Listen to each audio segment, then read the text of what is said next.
साहब supreme court के सामने प्रदर्शन हो गया तो 10-20 लाख लोग उसको देख के चर्चा करना शुरू करें, कोई पता नहीं करने वाला है।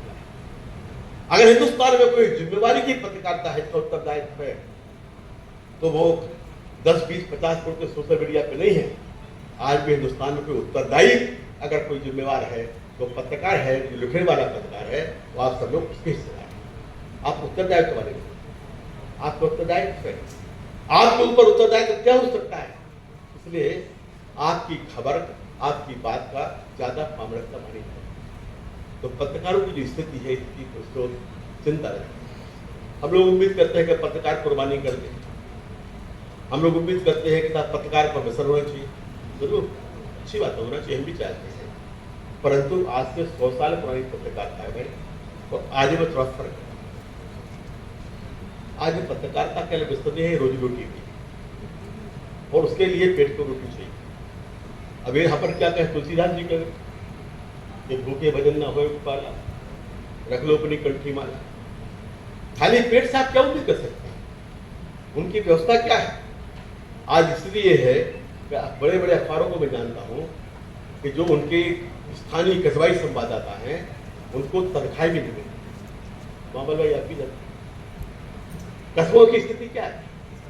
बड़े अखबार के हैं, आजकल एक नया पद्धति चल पड़ी है बड़े अखबारों के नाम पर, जो फ्रेंचाइजी दे रहे हैं। वो फ्रेंचाइजी में क्या है, इस शहर का हमने आपको ठेका दे दिया।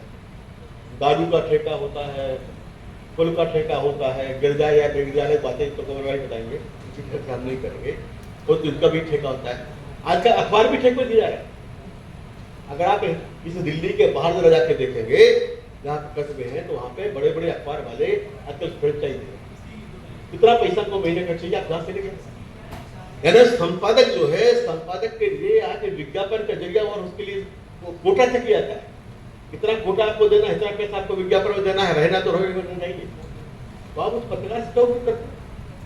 अगर फ्रेंचाइजी का पत्रकार होगा, अगर कोटे देने के लिए पैसा देने वाला पत्रकार होगा, उससे कोई आप उम्मीद कर सकते हैं? पहले उसकी पेट की आदत है। हिंदुस्तान के समाज का, हिंदुस्तान की राजनीति का भी दायित्व है तो वो कहे पत्रकारिता को आजादी का मतलब है कलम की आजादी, पत्रकारिता की आजादी का मतलब है लोकतंत्र, पत्रकारिता का आजादी का मतलब है हिंदुस्तान की व्यवस्था।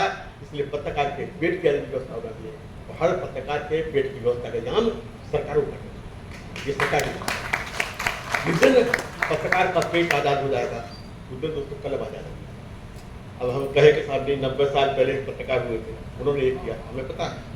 आजादी के आंदोलन में बहुत सारे पत्रकारों के मकान जमीन बिक गए, पर वो दौर अलग था। उस दौर में लोग अखबार को खरीद के पढ़ते थे। आज स्थिति क्या है? आज स्थिति है कि आप जो कस्बाई अखबार निकालते हैं, अब व्यवस्थित कुछ जानते हो इस बारे में, स्थिति क्या है? आपको जाके डालना पड़ता है। ये कभी सत्य लाचारी है। तो इसलिए पत्रकारों की दशा जो है, जो शिक्षा को सुधारना है, उस पर राजसभा दिशा का दूसरा जो पक्ष है, उस दिशा तय करना हमारा है।